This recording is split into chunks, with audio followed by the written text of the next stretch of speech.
കേരള ഗവൺമെന്റിന്റെ ലോട്ടറി അടിക്കുന്ന ആളുകൾക്ക് ഇൻകം ടാക്സ് ഡിപ്പാർട്ട്മെന്റിന്റെ ഒരു ഒഴിയാബാധ വന്നുകൊണ്ടിരിക്കുകയാണ്. ഞാനിത് പറയാൻ കാരണം ഇപ്പോൾ റീസെന്റ് ആയിട്ട് ഒരുപാട് ആളുകൾ നമ്മുടെ ഓഫീസായിട്ട് കോൺടാക്ട് ചെയ്തിട്ടുണ്ടായിരുന്നു. ഇവരൊക്കെ ഒന്നുകിൽ ഒന്നാം സമ്മാനം ലഭിച്ച ആളുകളൊക്കെയാണ്. ഇപ്പോൾ നിങ്ങൾക്കറിയാം, കേരള ലോട്ടറി ഡിപ്പാർട്ട്മെന്റിനാണെന്നുണ്ടെങ്കിൽ പെർ ഡേ തന്നെ ഒരുപാട് ലോട്ടറികൾ ഉണ്ട്. അതായത് നമുക്ക് ഓരോ ദിവസം ഓരോ ലോട്ടറി വെച്ച് നറുക്കെടുപ്പ് നടക്കുന്നുണ്ട്. അപ്പോൾ അതിന്റെ ഒന്നാം സമ്മാനം എന്ന് പറയുന്നത് 1 crore റുപ്പിയാണ് ഒന്നാം സമ്മാനമായിട്ട് വരുന്നത്. നമുക്കറിയാം, ലോട്ടറി അടിച്ചു കഴിഞ്ഞു കഴിഞ്ഞാൽ ഇതിനൊരു ടാക്സ് എലമെന്റ് ഉണ്ട്. അപ്പോൾ ടാക്സ് പിടിക്കുന്നു, അത് കഴിഞ്ഞിട്ട് എന്ത് ചെയ്യുന്നു, ബാക്കി പൈസയാണ് ഹാൻഡ് ഓവർ ചെയ്യുന്നത്. അപ്പോൾ ഇതിൽ ചെറിയ ഒരു ടെക്നിക്കൽ ഇഷ്യൂ വരുന്നത് എന്താണെന്ന് വെച്ച് കഴിഞ്ഞ് കഴിഞ്ഞാൽ, നമുക്ക് ലോട്ടറി അടിക്കുമ്പോൾ ഇൻകം ടാക്സ് ഡിപ്പാർട്ട്മെന്റ് ടാക്സ് പിടിക്കുന്നത് 30% പ്ലസ് സെസ്, ഇങ്ങനെയാണ് അതിന്റെ ടാക്സ് പിടിക്കുന്നത്. അപ്പോൾ ഇത് പിടിച്ചു കഴിഞ്ഞിട്ട് ബാക്കിയുള്ള എമൗണ്ട് കൊടുക്കുന്നു. അപ്പോൾ ഇത് കിട്ടുന്ന ആളുകൾ, ലോട്ടറി ഒന്നാം സമ്മാനം കിട്ടി, അല്ലെന്നുണ്ടെങ്കിൽ ലോട്ടറി മറ്റേ എമൗണ്ടുകളൊക്കെ കിട്ടിയ ആളുകൾ എന്താ വിചാരിക്കണമെന്ന് വെച്ച് കഴിഞ്ഞ് കഴിഞ്ഞാൽ, ഓക്കെ, ഇതിന്റെ ടാക്സ് ഒക്കെ പിടിച്ചു കഴിഞ്ഞിട്ടാണല്ലോ നമുക്ക് പൈസയൊക്കെ കിട്ടിയിരിക്കുന്നത്. ഇപ്പോൾ 1 കോടി രൂപ അല്ലെങ്കിൽ 1 കോടിയുടെ ഒന്നാം സമ്മാനം അടിച്ച ആളുകൾക്ക് ചിലപ്പോൾ ഒരു 60 lakhs അടുത്ത്, അല്ലെന്നുണ്ടെങ്കിൽ ഒരു 50 to 60 lakhs അടുത്തൊക്കെ ചിലപ്പോൾ പൈസ ലഭിച്ചിട്ടുണ്ടായിരിക്കും. അപ്പോൾ അവർ വിചാരിക്കുന്നത്, ഓക്കെ, ഇതിന് എത്രയൊക്കെയാണോ ഇതിൻ്റെ ടാക്സ് ഒക്കെ ഉള്ളത്, ഇതൊക്കെ ഗവൺമെൻറ് അടച്ചു കഴിഞ്ഞിട്ടുണ്ട്, എന്നിട്ടാണ് ഇവർക്ക് ബാക്കി പൈസ കിട്ടിയിരിക്കുന്നത് എന്നാണ് വിചാരിക്കുന്നത്. അപ്പോൾ അതുകൊണ്ട് തന്നെ ഇവർ ബാക്കിയുള്ള കംപ്ലയിൻസുകൾ ഉണ്ടല്ലോ, അതായത് ഇൻകം ടാക്സ് റിട്ടേൺ ഫയൽ ചെയ്യുക, അങ്ങനത്തെ കാര്യങ്ങളൊന്നും പലരും ശ്രദ്ധിക്കുന്നില്ല, റിട്ടേൺ ഫയൽ ചെയ്യുന്നില്ല. അതായത് ഈ സിമിലർ സംഭവം പ്രത്യേകിച്ച് ഈ ലാൻഡ് ട്രാൻസാക്ഷനുമായിട്ട് ബന്ധപ്പെട്ടിട്ടും വരാറുണ്ട്. അതായത് ഇപ്പോൾ ഒരാൾ ഭൂമി വിൽക്കുകയാണെന്നുണ്ടെങ്കിൽ ചിലപ്പോൾ അവരെന്ത് ചെയ്യുന്നു, വിൽപ്പനയായിട്ട് ബന്ധപ്പെട്ടൊരു TDS ഉണ്ടാവും. അപ്പോൾ പിന്നെ എന്തിനാണ് ഇതിൻ്റെ ടാക്സ് ഒക്കെ പിടിച്ചിട്ടുണ്ട്, പിന്നെ എന്തിനാണ് ഇൻകം ടാക്സ് റിട്ടേൺ ഫയൽ ചെയ്യുന്നത്, ഇങ്ങനെ ഒരു തോട്ട് പ്രോസസ്സ് സാധാരണ ഉണ്ടാവാറുണ്ട്. പ്രത്യേകിച്ച് ലോട്ടറി ആയിട്ട് ബന്ധപ്പെട്ടിട്ട് ഇങ്ങനെ ഒരു തോട്ട് പ്രോസസ്സ് ഉണ്ടാവാനുള്ള കാരണം എന്ന് പറയുന്നത്, ഈ ലോട്ടറി ഒക്കെ എടുക്കുന്ന ആളുകൾ എന്ന് പറയുന്നത് ഒരു ലോവർ ഇൻകം, അല്ലാന്നുണ്ടെങ്കിൽ ഒരു ലോവർ മിഡിൽ ക്ലാസ് ഫാമിലിയിലുള്ള ആളുകളാണ്. ഒരു 90-95% ലോട്ടറികളൊക്കെ എടുക്കുന്നത്. അപ്പോൾ ഇവർക്ക് ലോട്ടറി അടിച്ചാൽ തന്നെ ഇതിൻ്റെ ഒരു ടെക്നിക്കൽ സൈഡ് എങ്ങനെയാണ്, ഇതിൻ്റെ ഒരു ഫിനാൻഷ്യൽ കാര്യങ്ങൾ എങ്ങനെയൊക്കെയാണ് പ്രൊസീഡ് ചെയ്യേണ്ടത്, ഇതിൻ്റെ കംപ്ലയിൻസ് മാറ്ററുകൾ എന്താണ്, അപ്പോൾ ഇതൊന്നും അവരങ്ങനെ കാര്യമായിട്ട് ആലോചിക്കാനോ അതിനുള്ള കാര്യങ്ങൾ അവർ ചെയ്യാറില്ല. അപ്പോൾ ഇതുകൊണ്ട് തന്നെ എന്താ സംഭവിക്കണമെന്ന് വെച്ച് കഴിഞ്ഞാൽ, ഇതിൻ്റെ ഇടയിൽ ചെറിയൊരു ഗ്യാപ്പ് ഏരിയ ഉണ്ട് എന്നർത്ഥം. എന്ന് പറഞ്ഞു കഴിഞ്ഞാൽ, ഗവൺമെൻറ് അവിടെ നിന്ന് ചെയ്യുന്ന ആ ടാക്സ് ഡിഡക്ഷൻ എന്ന് പറയുന്നത് എക്സാക്ട്ലി 100% അല്ല എന്നർത്ഥം. അതായത് നിങ്ങൾക്ക് കിട്ടുന്ന എമൗണ്ടിൽ നിന്ന് വീണ്ടും ചെറിയ ഒരു ടാക്സ് ലയബിലിറ്റി കൂടി വരുന്നുണ്ട്. അപ്പോൾ ഈ ടാക്സ് ലയബിലിറ്റി നമ്മൾ ഇൻകം ടാക്സ് റിട്ടേൺ ഫയൽ ചെയ്യുമ്പോഴാണ് എന്ത് ചെയ്യേണ്ടത്, നമ്മൾ അടയ്ക്കേണ്ടതായിട്ടുള്ളത്.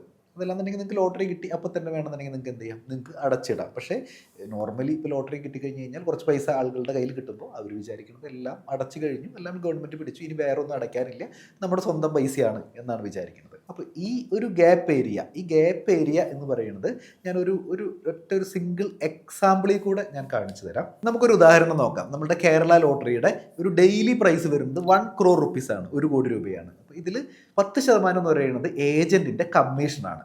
അപ്പോൾ ഈ കമ്മീഷൻ കഴിച്ചിട്ട് നിങ്ങൾക്ക് ബാക്കിയുള്ളത് 90 ലക്ഷം രൂപയാണ്. ഈ 90 ലക്ഷത്തിൻ്റെ 30% TDS വരും. അതായത് 27 ലക്ഷം രൂപ TDS ആയിട്ട് ഗവൺമെൻറ് നിങ്ങളുടെ കയ്യിൽ നിന്ന് കുറയ്ക്കും. ഇത് കൂടാതെ ഈ TDSന്റെ 10% സർചാർജ് കൂടി വരും.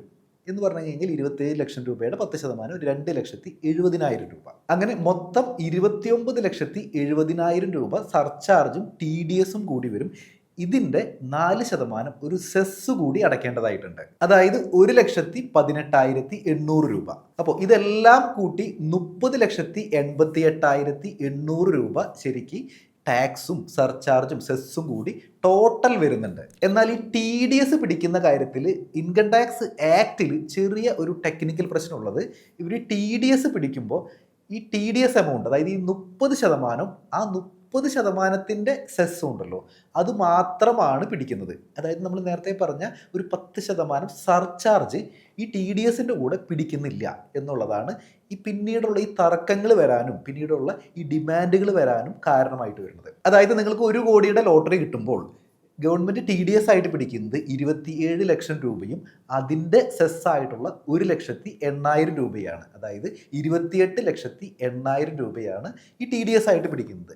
പക്ഷേ ശരിക്കും നിങ്ങളുടെ നികുതി ബാധ്യത എന്ന് പറയുന്നത് 30,88,800 രൂപയാണ്. അതായത് ഒരു 2,80,800 രൂപയുടെ കുറവ് അവിടെ ഉണ്ടെന്നർത്ഥം. ഈ കുറവ് എന്ന് പറയുന്നത് ആക്ച്വലി നിങ്ങൾ കയ്യിൽ നിന്ന് എടുത്ത് അടയ്ക്കേണ്ടതാണ്, അല്ലെങ്കിൽ നിങ്ങൾ ഇൻകം ടാക്സ് റിട്ടേൺ ഫയൽ ചെയ്യുമ്പോൾ ഈ പൈസ അടയ്ക്കേണ്ടതായിട്ടുണ്ട്. പക്ഷെ പലരും ഈ ഒരു ഗ്യാപ്പ് ഉണ്ടല്ലോ, ഈ സർചാർജും അതുമായിട്ട് ബന്ധപ്പെട്ട് വരുന്ന സെസ്സിൻ്റെയും ഈ എമൗണ്ട് പലരും അടയ്ക്കുന്നില്ല. അതിന് റീസൺ എന്ന് പറയുന്നത് അവർ വിചാരിക്കുന്നത് ഓക്കെ ഇത് നമ്മൾക്ക് കിട്ടിയ സമയത്ത് ഇതെല്ലാം പിടിച്ചിട്ടുണ്ട് എന്നുള്ളൊരു തെറ്റിദ്ധാരണയുടെ പുറത്താണ് ഇവർ ഇൻകം ടാക്സ് റിട്ടേൺ ഫയൽ ചെയ്യാനോ അല്ലെങ്കിൽ ഇതുപോലെയുള്ള ഈ ഡിഫറൻസ് എമൗണ്ട് അടയ്ക്കാനോ വിട്ടുപോകുന്നത്. ഇതിൽ മറ്റൊരു കാര്യമുള്ളതെന്ന് പറയുന്നത് ഇതിനെപ്പറ്റിയിട്ടുള്ള പ്രത്യേകിച്ചുള്ളൊരു ഇൻഫർമേഷൻ ഈ കേരള ലോട്ടറി ഡിപ്പാർട്ട്മെൻറ്റോ ലോട്ടറി അടിക്കുന്ന ആളുകൾക്ക് നിങ്ങളിങ്ങനെ ചെയ്യണം എന്ന് പറഞ്ഞുകൊണ്ട് ഒരു ഗൈഡൻസ് കൊടുക്കുന്നില്ല എന്നുള്ളതാണ് ഇതിൽ മറ്റൊരു അപാകതയായിട്ട് തോന്നിയിട്ടുള്ളത്. അപ്പോൾ ഈ ഡിഫറൻസ് എമൗണ്ട്, അതായത് ഈ സർചാർജും അതുമായിട്ട് ബന്ധപ്പെട്ട് വരുന്ന ടാക്സ് ലയബിലിറ്റി ഉണ്ടല്ലോ, ഇതൊരു വലിയൊരു കീറാമുട്ടിയായിട്ട് വന്നിട്ട് നിങ്ങൾക്ക് ഇൻകം ടാക്സിൻ്റെ ഒരു ഒഴിയാബാധയായിട്ട് ലോട്ടറി അടിച്ചതിന് ശേഷം 2-3 വർഷമൊക്കെ കഴിയുമ്പോൾ ഒരു നോട്ടീസ് വരലും അതിൻ്റെ പിന്നാലെ നടക്കാനായിട്ടും വലിയൊരു സാധ്യതകൾ ക്രിയേറ്റ് ചെയ്യുന്നുണ്ട്. ഞാനത് പറയാൻ കാരണം വെച്ച് കഴിഞ്ഞാൽ ഇപ്പോൾ ഒരുപാട് ആളുകൾ ഇപ്പോൾ റീസെൻ്റ് ആയിട്ട് ഒരുപാട് ആളുകൾ നമ്മുടെ ഓഫീസുമായിട്ട് കണക്ട് ചെയ്യുകയുണ്ടായി. ഈ 1 കോടി രൂപ ഒക്കെ ലോട്ടറി ഒക്കെ അടിച്ച ആളുകൾക്ക് ഇപ്പോൾ അതായത് 3-4 വർഷം കഴിഞ്ഞിട്ട് 5 ലക്ഷം രൂപ അടയ്ക്കണം, 6 ലക്ഷം രൂപ അടയ്ക്കണം എന്ന് പറഞ്ഞുകൊണ്ട് എന്ത് ചെയ്യാണ് നോട്ടീസുകൾ ഇപ്പോൾ വന്നുകൊണ്ടിരിക്കുകയാണ്. അപ്പോൾ ഈ പലരും ഞാൻ നേരത്തെ പറഞ്ഞതുപോലെ വളരെ സാധാരണ ഉള്ള ആളുകൾക്കൊക്കെയാണ് ലോട്ടറി അടിക്കുന്നത്. അപ്പോൾ മുമ്പ് ലോട്ടറിയൊക്കെ അടിച്ചു 37-40 ലക്ഷമൊക്കെ കിട്ടി, പക്ഷെ അതൊക്കെ ഏതാണ്ട് നാനാ വഴിക്കായി പോയി. ഇപ്പോൾ കയ്യിൽ 10 പൈസ പോലും ഇല്ല എന്ന് പറഞ്ഞിട്ടാണ് ആളുകൾ കോൺടാക്ട് ചെയ്യുന്നത്. ഇതിപ്പോൾ ഡിപ്പാർട്ട്മെൻറ്റിൽ നിന്ന് 5 ലക്ഷം രൂപ അടയ്ക്കാൻ വന്നു, 6 ലക്ഷം രൂപ അടയ്ക്കാൻ വന്നു, പക്ഷെ നമ്മുടെ കയ്യിൽ പൈസയൊന്നും ഇല്ല എന്ന് പറഞ്ഞിട്ടാണ് ആളുകൾ കോൺടാക്ട് ചെയ്യുന്നത്. അപ്പോൾ ഇത് ഒഴിവാക്കാനായിട്ട് ഇപ്പോൾ നിങ്ങൾക്ക് ഇനി ഒരു ലോട്ടറി കിട്ടുകയാണ് അല്ലെങ്കിൽ അങ്ങനത്തെ ഒരു സിറ്റുവേഷൻ വരികയാണെന്നുണ്ടെങ്കിൽ നിങ്ങൾ ആദ്യം ചെയ്യേണ്ടതെന്ന് പറയുന്നത് നമ്മളുടെ കംപ്ലീറ്റ് എമൗണ്ട് എന്ത് ചെയ്തിട്ടില്ല, നമ്മൾ ടാക്സ് ആയിട്ട് TDS ആയിട്ട് അടച്ചിട്ടില്ല, ഇതുപോലെ സർചാർജും ഇതായിട്ട് റിലേറ്റഡ് കാര്യങ്ങൾ ടാക്സ് ആയിട്ട് അടയ്ക്കാനുണ്ട്. അപ്പോൾ അതൊന്നും ഒരു ഫിനാൻഷ്യൽ അഡ്വൈസർ, ഒരു ചാർട്ടേഡ് അക്കൗണ്ടൻറ്റിനോ അല്ലെങ്കിൽ ടാക്സ് എക്സ്പെർട്ടിനെയോ നിങ്ങൾക്ക് ലോട്ടറി കിട്ടിയൊക്കെ സമയത്ത് എന്ത് ചെയ്യുക, നിങ്ങളൊന്ന് കൺസൾട്ട് ചെയ്തിട്ട് നിങ്ങളുടെ ലയബിലിറ്റി എല്ലാം കറക്റ്റായിട്ട് അടച്ചിട്ടുണ്ട് എന്ന് ഉറപ്പുവരുത്തുക. അല്ലാന്നുണ്ടെങ്കിൽ എന്താ സംഭവിക്കുക വെച്ച് കഴിഞ്ഞാൽ 3-4 വർഷം കഴിയുമ്പോൾ നിങ്ങൾക്ക് വലിയൊരു എമൗണ്ട് വരാനായിട്ട് സാധ്യതയുണ്ട്, ഒരു ടാക്സ് ലയബിലിറ്റി ആയിട്ട് വരാനായിട്ട് സാധ്യതയുണ്ട്.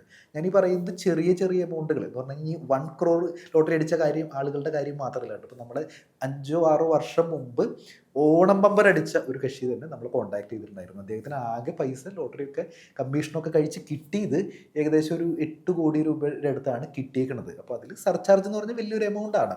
അപ്പോൾ ഈ സർചാർജ് അദ്ദേഹം ഒരു TDS പിടിച്ചില്ല, സർചാർജ് അദ്ദേഹം അടയ്ക്കാനായിട്ട് വിട്ടുപോയി, ഇദ്ദേഹം ഇൻകം ടാക്സ് റിട്ടേണും ഫയൽ ചെയ്തില്ല. ഇപ്പോൾ ഈ സർചാർജ് അതായത് ഏകദേശം ഒരു 1 കോടിയെക്കാട്ടും മേലെയായിരുന്നു സർചാർജ് ഉണ്ടായിരുന്നത്. അപ്പോൾ ഇപ്പോൾ ആ ഒരു സർചാർജ് പെരുകി ഏകദേശം 9 കോടി രൂപ അടയ്ക്കണം എന്ന് പറഞ്ഞിട്ടാണ് ഇദ്ദേഹത്തിന് നോട്ടീസ് വന്നിരിക്കുന്നത്. അപ്പോൾ ഒന്ന് ആലോചിച്ച് നോക്കുക, അതായത് 8 കോടിയാണ് ലോട്ടറി കിട്ടിയിട്ട് പൈസ കിട്ടിയേക്കുന്നത്, ഇപ്പോൾ 9 കോടി രൂപ അങ്ങോട്ട് അടയ്ക്കണം എന്നാണ് പറയുന്നത്. അപ്പോൾ ഇത് വലിയൊരു വിഷമഘട്ടത്തിലേക്ക് നിങ്ങളെ കൊണ്ടെത്തിക്കാനായിട്ട് സാധ്യതയുണ്ട്. അപ്പോൾ നിങ്ങൾക്ക് ലോട്ടറി അടിക്കുകയാണെന്നുണ്ടെങ്കിൽ എന്ത് ചെയ്യുക, അതിൻ്റെ എല്ലാ ടാക്സും ലയബിലിറ്റികളെല്ലാം ക്ലിയർ ചെയ്തിട്ടുണ്ട്, മാത്രമല്ല നിങ്ങൾ ഇൻകം ടാക്സ് റിട്ടേൺ ഫയൽ ചെയ്തിട്ടുണ്ട്, നിങ്ങൾ കൃത്യമായിട്ട് ഇൻകം ടാക്സ് റിട്ടേൺ ഫയൽ ചെയ്യുക. അങ്ങനെയുള്ള കാര്യങ്ങൾ ഉറപ്പുവരുത്തിയതിന് ശേഷം മാത്രം എന്ത് ചെയ്യുക, ബാക്കി നിങ്ങളുടെ ഇൻവെസ്റ്റ്മെൻറ്റുകൾ അല്ലെങ്കിൽ നിങ്ങളുടെ ഫ്രണ്ട്സിനും റിലേറ്റീവ്സിനും ഒക്കെ ഡൊണേഷൻ കൊടുക്കുന്നത് സഹായിക്കുന്നതൊക്കെ നടക്കുക. പല ആളുകളും ഇപ്പോൾ സഹായമൊക്കെ കഴിഞ്ഞ് കഴിഞ്ഞിട്ട് ഇപ്പോൾ ടാക്സ് അടയ്ക്കാൻ ലോൺ എടുക്കേണ്ട അവസ്ഥയിലേക്കാണ് എത്തി നിൽക്കുന്നത്. അപ്പോൾ ഈ ഒരു കാര്യം പ്രത്യേകം ശ്രദ്ധിക്കുക. ഇതുപോലെ പേഴ്സണൽ ഫിനാൻസുമായിട്ട് ബന്ധപ്പെട്ട് ഇൻകം ടാക്സുമായിട്ട് ബന്ധപ്പെട്ടിട്ട് ഒരുപാട് വീഡിയോസ് നമ്മുടെ ചാനലിൽ ഷെയർ ചെയ്യുന്നുണ്ട്. നിങ്ങൾ ഇതുവരെ ചാനൽ സബ്സ്ക്രൈബ് ചെയ്തിട്ടുണ്ടെങ്കിൽ തീർച്ചയായിട്ടും സബ്സ്ക്രൈബ് ചെയ്യുക.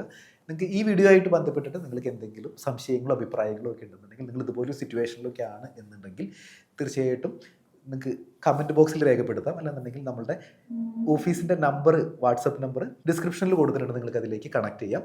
മറ്റൊരു വീഡിയോ ആയിട്ട് വീണ്ടും കാണാം. Thanks for watching.